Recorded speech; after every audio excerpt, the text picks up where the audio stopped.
नमस्कार, मैं हूं आपके साथ गौरव राजेंद्र। बुलेटिन की शुरुआत करते हैं। महाशिवरात्रि के पावन अवसर पर गोरखपुर स्थित शिव मंदिर में सीएम योगी ने पूजा अर्चना की। महाशिवरात्रि की धूम पूरे देश में देखने को मिली, जहां पर ये तस्वीरें देखिए आप जो है, जहां पर सीएम योगी ने विधिवत पूजा अर्चना की और शिव मंदिर में ये पूजा अर्चना की गई है गोरखपुर के, जहां पर विधि विधान के साथ में मंत्रोच्चारण के साथ सीएम योगी आदित्यनाथ महाशिवरात्रि के पावन अवसर पर जो है विधि विधान के साथ में जलाभिषेक करते हुए शिव मंदिर में पूजा अर्चना करते हुए योगी आदित्यनाथ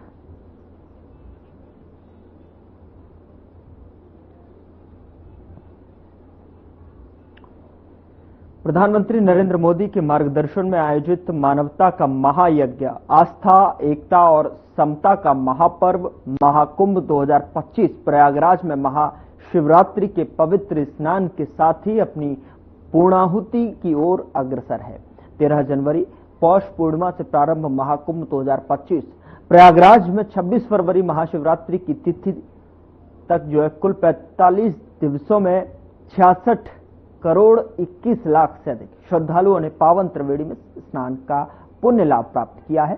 बता दें कि विश्व इतिहास में यह अभूतपूर्व है, अविस्मरणीय है। पूज्य अखाड़ों, साधु संतों, महामंडलेश्वरों एवं धर्माचार्यों के पुण्य आशीर्वाद का ही प्रतिफल है। समरसता का यह महासमागम दिव्य और भव्य बनकर सकल विश्व को एकता का संदेश दे रहा है।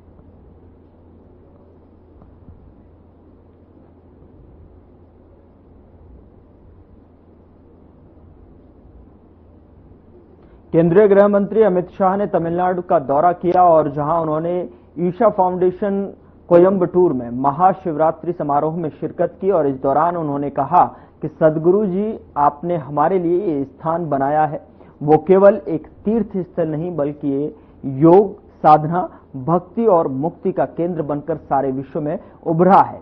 हमें यहाँ आकर पता चलता है कि जीवन का आखिरी लक्ष्य शिवत्व और शिव तत्व ही प्राप्ति करना है।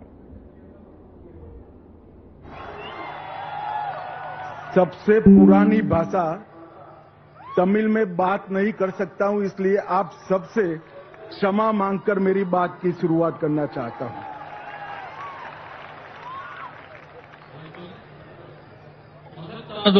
தெய்வீகமானதுமான தமிழ் மொழியில் பேச இயலாமைக்காக நான் வருந்துகின்றேன். அனைவருக்கும் மனம் நிறைந்த महाशिवरात्रि नलवाழ்த்துக்கள்। मैं आदि योगी के चरणों में प्रणाम करता हूं और मैं आज मनपूर्वक सदगुरु के चरणों में भी प्रणाम कर मेरी बात की शुरुआत करता हूं। ஆதி யோகியின் திருவடிகளுக்கு என்னுடைய வணக்கங்களை தெரிவித்துக் கொள்கிறேன். சத்குரு அவர்களுடைய திருவடிகளுக்கு என்னுடைய வணக்கங்களை தெரிவித்துக் கொள்கிறேன்। आप सभी को महाशिवरात्रि की बहुत बहुत शुभकामनाएं। महाशिवरात्रिயில் ஒரு அங்கமாக வருகை தருவதை நான் மிகுந்த மகிழ்ச்சி அடைகின்றேன்। मैं अपने आप को बहुत सौभाग्यशाली मानता हूं कि आज सदगुरु के निमंत्रण पर मैं यहां आया। मुझे आदि योगी के दर्शन हुए। महाशिवरात्रि में महादेव की महिमा के महापर्व में शामिल होने का मुझे मौका देने के लिए फिर से एक बार सदगुरु जी का बहुत बहुत धन्यवाद। சத்குரு அவர்களுடைய அழைப்பை ஏற்று ஆதி யோகியினுடைய தரிசனத்தை பெறுவதிலேயும் மகாதேவரின் மகத்துவத்தை வெளிப்படுத்தக்கூடிய மகாசிவராத்திரி என்கிற பிரம்மாண்டமான விழாவில் அங்கமாக திகழ்வதையும் பெரும் பேராக கருதுகிறேன்। அதற்காக சத்குரு அவர்களுக்கு मिगुंद नंदी தெரிவித்துக் கொள்கிறேன்। आज पूरे देश में सोमनाथ से केदारनाथ, पशुपतिनाथ से रामेश्वरम और काशी से कोयम्बटूर तक पूरा देश शिवमय हो चुका है। இன்று பாரத தேசம் முழுவதும் சோமநாத்திலிருந்து கேதார்நாத் வரை, பசுபதிநாத்திலிருந்து ராமேஸ்வரம் வரை, காசி முதல் கோயம்புத்தூர் வரை முழு தேசமும் சிவபெருமானுடைய திருவருளில் திளைத்துக் கொண்டிருக்கின்றது. सदगुरु जी, आज ही प्रयागराज में महाकुंभ समाप्त हो रहा है और आज यहां कोयम्बतूर में भक्ति का महाकुंभ मेरे सामने मुझे दिखाई पड़ रहा है. இந்த நன்னாள் பிரயாக்ராஜில் மகா கும்பமேளாவின் நிறைவை சுட்டுவது போலவே கோயம்புத்தூரில் பக்தி என்கிற கும்பமேளா இப்பொழுது நடைபெற்றுக் கொண்டிருக்கின்றது. मित्रों, शिवरात्रि सिर्फ एक पर्व नहीं है, आत्म जागृति की रात्रि है. जब समग्र ब्रह्मांड शिवमय हो जाता है तभी शिवरात्रि की अनुभूति कर सकते हैं. நண்பர்களே, மகா சிவராத்திரி என்பது வெறும் விழா மட்டுமல்ல, இது சுய விழிப்புணர்வுக்கான ஒரு இரவாகவும் இந்த முழு பிரபஞ்சமும் சிவபரம்பொருளினுடைய பெருங்கருணையில் அதிர்வுகளை உணரக்கூடிய நாளாகவும் அமைந்திருக்கின்றது. आज शिव और पार्वती का मिलन का दिन है. आज ही शिव और जीव के मिलन का रास्ता भी प्रशस्त होता है और मोक्ष प्राप्ति का रास्ता भी आज ही भक्ति के माध्यम से खुलता है. இந்த நாள் சிவனும் பார்வதியும் ஒரு தெய்வீக சங்கமத்தில் இணைந்த நாள் மட்டுமல்ல, சிவமாகிய பரம்பொருளும் ஜீவாத்மாவும் விடுதலை என்கிற ஐக்கியத்திலே இணையக்கூடிய நாளாகவும் இருக்கிறது. பக்திக்கான மிக உன்னதமான திருநாளாக அமைந்திருக்கின்றது. शिव सिर्फ एक प्रतीक नहीं है, शिव एक कल्याणकारी चेतना है जो संहारक भी है और पालनकर्ता भी है, और दोनों की विशिष्ट भूमिका हमारे जीवन में होती है. சிவபரம்பொருளை பொறுத்தவரை அவர் விழிப்புணர்வுக்கான அம்சமாக வெளிப்பட்டவர். அவர் அழிக்கும் கடவுளாகவும் காக்கும் கடவுளாகவும் விளங்குகிறார். இரண்டுமே நம் வாழ்வுக்கு மிக முக்கியமானவை. शिव शंभू भी है, स्वयंभू भी है. शिव सत्य भी है, सुंदर भी है. शिव को भोलेनाथ भी कहते हैं, महाकाल भी कहते हैं, और यहाँ शिव आदि योगी के रूप में विराजमान है. சிவபெருமான் சம்போ என்று அழைக்கப்படுகிறார். சுயம்பு தான் தோன்றியாக அவர் கருதப்படுகின்றார். அவர் சத்தியம், சுந்தரமாகிய உண்மைக்கும் அழகுக்குமான வடிவமாக விளங்குகிறார். குழந்தைமயமான போலேநாத்தாகவும் உக்கிரமான மகாகாலராகவும் அவர் தொழப்படுகிறார். எல்லாவற்றுக்கும் மேலாக முதல் யோகியாக, ஆதி யோகியாக அவர் விளங்குகிறார். शिव केवल आराध्य नहीं बल्कि अस्तित्व का मूल आधार है. அவர் வழிபாட்டுக்குரிய கடவுளாக மட்டுமில்லாமல் அனைத்துக்கும் மூலமானவராக, இந்த பிரபஞ்ச இருப்பினுடைய மூலமாக திகழ்கின்றார். यह महाशिवरात्रि ये भक्ति और श्रद्धा की पराकाष्ठा का प्रमाण है, जिसमें असली अर्पण हमारा भक्ति के प्रति समर्पण है. மகாசிவராத்திரி என்பது பக்தியினுடைய முழுமையான வெளிப்பாடாகவும் சரணாகதி தத்துவத்தினுடைய வெளிப்பாடாகவும் தன்னையே இறைவனுக்கு அர்ப்பணிக்கக்கூடிய தன்மையினுடைய கொண்டாட்டமாகவும் திகழ்கின்றது. मैं सदगुरु जी के लिए भी कुछ कहना चाहता हूं. सदगुरु जी, आपने ये जो स्थान बनाया है जहां हम सब आज बैठे हैं, वो केवल एक तीर्थ स्थल नहीं है, बल्कि योग, साधना, भक्ति, आत्मज्ञान और मुक्ति का केंद्र बनकर आज पूरे विश्व में उभरा है.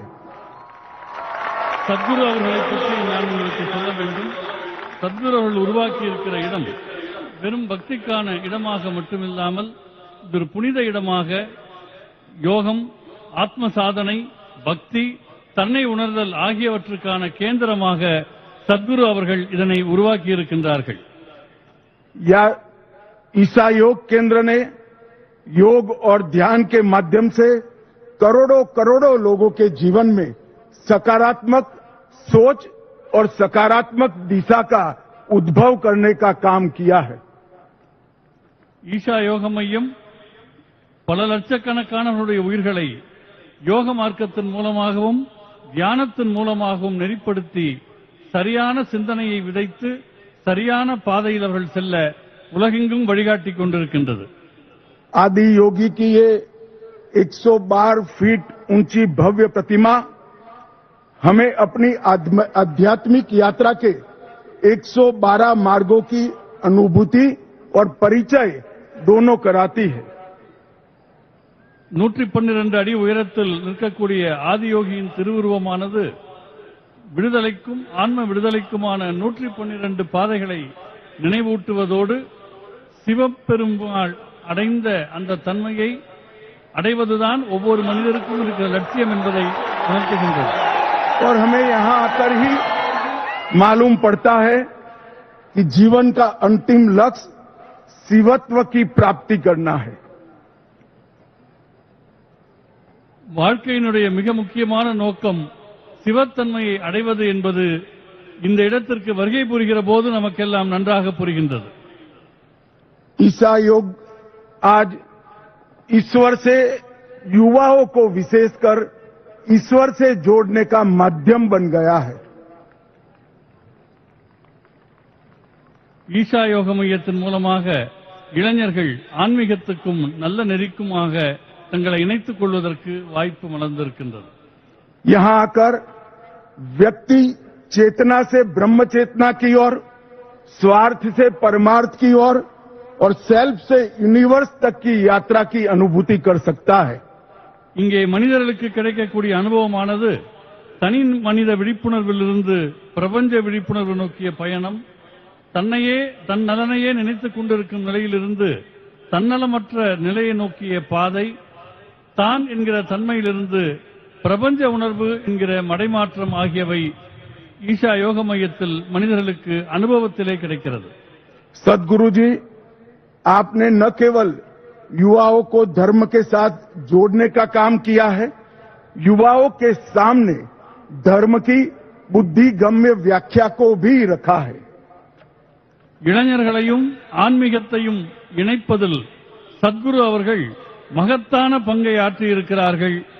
மிகுந்த ஞானம் கொண்டதும் அதே நேரம் தர்க்கபூர்வமானதுமாக நம்முடைய தர்மத்தினுடைய மேன்மைகளை அவர்கள் இளைஞரிடம் கொண்டு சேர்த்துக் கொண்டிருக்கிறார்கள்.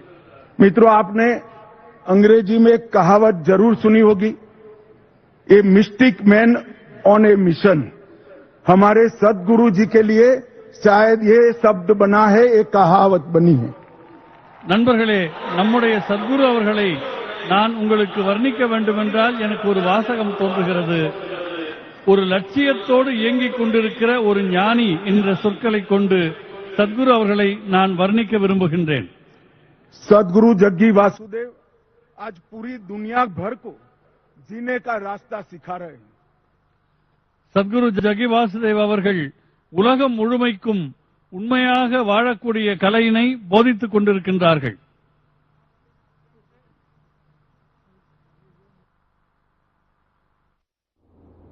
उधर महिला प्रशिक्षण संस्थान वर्ल्ड रनवे इंटरटेनमेंट और यूनिवर्स बुक ऑफ रिकॉर्ड्स की तरफ से नई दिल्ली स्थित इंडिया इंटरनेशनल सेंटर प्रेक्षागृह में आयोजित कार्यक्रम में मुख्य अतिथि वरिष्ठ बीजेपी प्रवक्ता, इकोनॉमिक अफेयर्स और स्वतंत्र निदेशक Bank of Baroda Bharat Petroleum Gopal Krishna Agarwal की तरफ से लखनऊ की बहुमुखी प्रतिभा के धनी बॉलीवुड अभिनेत्री और राष्ट्रीय स्तर की उद्योगस्था और डॉक्टर अनीता सहगल, जिन्हें वसुंधरा के नाम से भी जानते हैं, उनको भारतीय नागरिक गौरव सम्मान 2025 से सम्मानित किया गया। और इस मौके पर मुख्य अतिथि ने कहा कि हिंदुस्तान में कई क्षेत्रों में जो है उल्लेखनीय कार्य करने वाली महिलाओं को सम्मानित करते हुए गर्व हो रहा है। अनीता सहगल एक ऐसी अद्वितीय प्रतिभा हैं जिनको भारत की राजधानी नई दिल्ली की धरती पर सम्मानित करते हुए पूरा दिल्ली अपने को जो है गौरवान्वित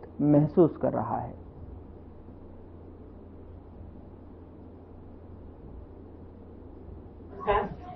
सबसे पहले तो हमारे देशवासियों को और मैं लखनऊ से आई हूँ, सबकी तरफ से आप सभी को भारत गौरव डॉक्टर अनीता सहगल का प्यार।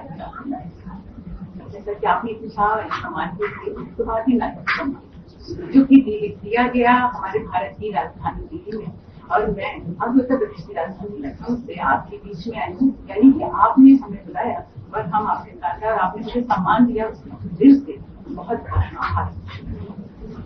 तो मुझे ये बताइए कि आप लोगों ने काफी बातें करी और काफी लोग हैं जो यहाँ पे सामान लेने आए हैं, तो सबके साथ इंटरेक्शन और ये समिट के बारे में बताना।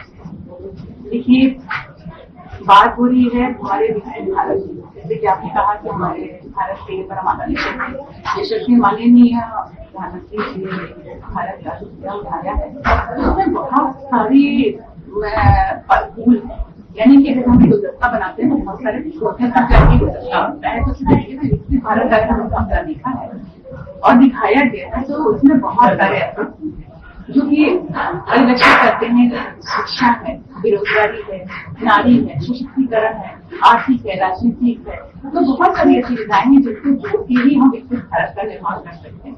और सबसे बड़ा पहलू कहा जाता है कि अगर आप कोई मैगजीन निकालते हैं या कोई ऐसा काम करते हैं और आपको सक्सेस होना है, आगे बढ़ना है, तो कहा जाता है कि बच्चों को और महिलाओं को अगर आप ले लेते हैं, उनकी मन की बात कर देते हैं, तो आपकी वो विधा, वो बिजनेस सक्सेस हो जाता है। उसी तरीके से हमारा विकसित भारत भी है। तो अगर हम रुक करते हैं हमारे भारत के उन बच्चों की तरफ जो गाँव में रहते हैं, जिनको भी अभी कुछ भी नहीं मालूम है कि शिक्षा क्या होती है, संस्कार क्या होते हैं, वो कड़ी उसको हम मचाएंगे। अगर ये दो कड़ी मजबूत हो जाती है तो वो दिन दूर नहीं है जब हम 2047 से पहले ही कहने लगेंगे कि हमारा भारत एक बार फिर से सोने की चिड़िया कहलाने लगेगा। इस तरह के अवार्ड से आपको किस तरह से मोटिवेशन होता है?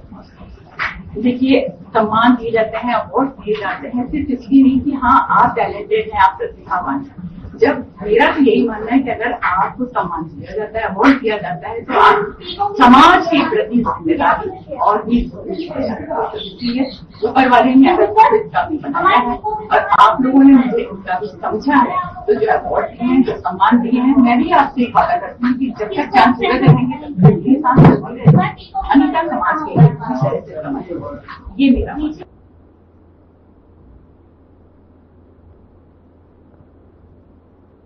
उधर भारत में कुवैत राज्य के दूतावास ने 24 फरवरी 2025 को नई दिल्ली के लीला पैलेस होटल में कुवैत राज्य के 64वें राष्ट्रीय दिवस और 34वें मुक्ति दिवस का जश्न मनाने के लिए एक स्वागत समारोह का आयोजन किया और इस कार्यक्रम में HE की भागीदारी देखी गई। बता दें कि श्री किंजरापो राममोहन नायडू माननीय नागरिक उड्डयन मंत्री, भारत गणराज्य मुख्य अतिथि के रूप में वरिष्ठ अधिकारी, राजनयिक, शिक्षाविद और व्यापारिक नेता और सार्वजनिक हस्तियां।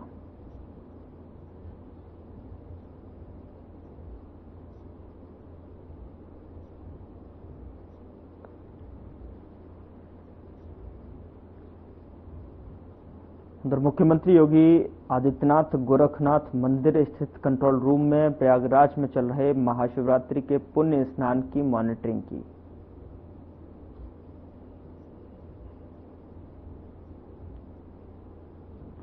सीएम योगी आदित्यनाथ ने प्रयागराज महाकुंभ के आखिरी दिन जो है उन्होंने महाशिवरात्रि के पावन पर्व पर पुण्य स्नान की मॉनिटरिंग खुद की।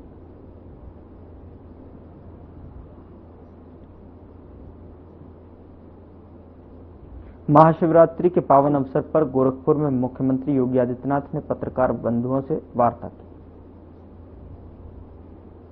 प्रयागराज में बाबा विश्वनाथ के धाम काशी में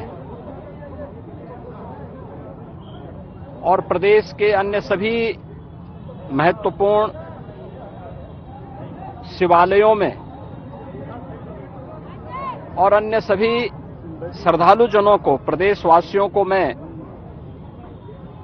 महाशिवरात्रि की हृदय से बधाई देता हूं, अपनी शुभकामनाएं देता हूं।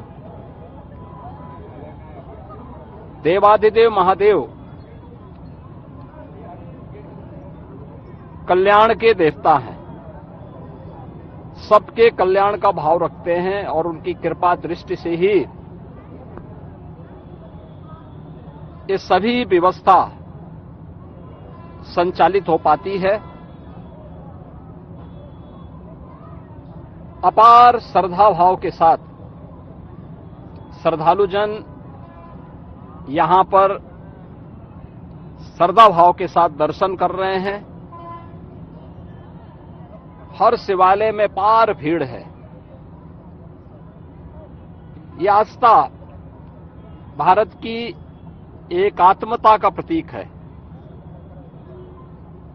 मैं इस आस्था को नमन करता हूं। महाकुंभ प्रयागराज में अपार भीड़ है। 13 जनवरी से प्रारंभ हुआ महाकुंभ प्रयागराज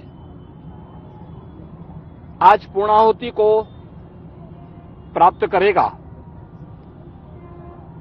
लगभग 66 करोड़ श्रद्धालुजन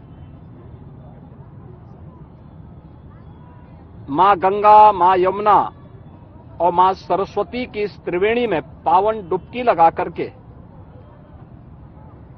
राष्ट्रीय एकात्मता का एक नया संदेश पूरे देशवासियों को दे रहे हैं और वसुधैव कुटुंबकम के भाव के साथ हर एक श्रद्धालु जन को राष्ट्रीयता के प्रति समर्पण होने की एक नई प्रेरणा भी प्रदान कर रहे हैं। प्रयागराज में आए हुए इन सभी श्रद्धालु जनों को मैं आज के इस पावन महास्नान पर हृदय से उनका अभिनंदन करता हूं, उन्हें बधाई देता हूं। बाबा विश्वनाथ के धाम काशी में लाखों की संख्या में श्रद्धालु जन हैं। पिछले 1.5 महीने से अधिक समय से लगातार वहां पर 8 से 10 लाख श्रद्धालु प्रतिदिन बाबा विश्वनाथ धाम में दर्शन कर रहा है और आज तो महाशिवरात्रि भी है। अयोध्या धाम में भी यही स्थिति है। 8 से 10 लाख श्रद्धालु प्रतिदिन वहां पे श्री राम जन्मभूमि पर प्रभु श्री राम लला के दर्शन कर रहा है। आज व्यापार भीड़ अयोध्या धाम में भी है। प्रदेश के सभी अन्य देवालयों शिवालयों में यह स्थिति है। गाजियाबाद में बाबा दुग्धेश्वर नाथ धाम में, बागपत के पुरा महादेव में,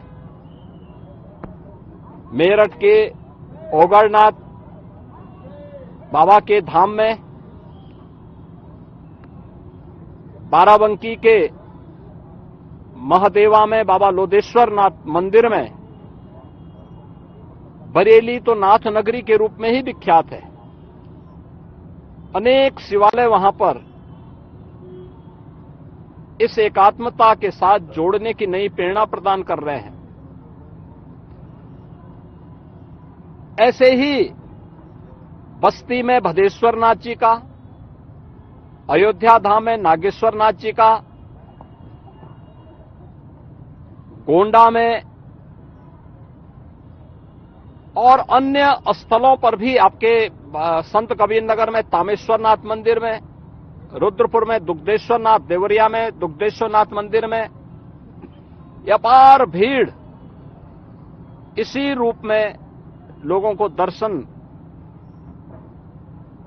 करने के लिए उमड़ती भी दिखाई दी है। मैं इन सभी लाखों श्रद्धालु जनों का जो आज विभिन्न शिवालयों में दर्शन कर रहे हैं, बाबा विश्वनाथ धाम से लेकर के गोरखपुर में प्रातः काल से गोरखनाथ मंदिर में अपार भीड़ है, मानसरोवर में अपार भीड़ है, ये मुक्तेश्वर नाथ और महादेव झारखंडी में अपार भीड़ है।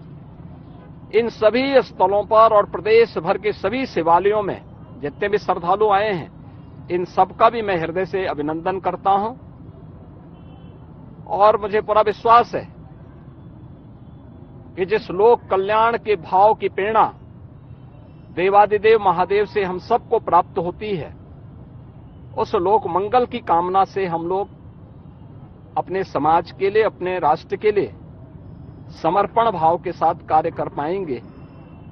इस विश्वास के साथ मैं महाशिवरात्रि की हृदय से बधाई और शुभकामनाएं पूरे प्रदेशवासियों को देता हूं। महाकुंभ में, काशी विश्वनाथ धाम में और प्रदेश के विभिन्न शिवालयों में प्रदेश से, देश से, दुनिया से जो भी श्रद्धालु आया है, इन सब का हृदय से अभिनंदन करता हूं।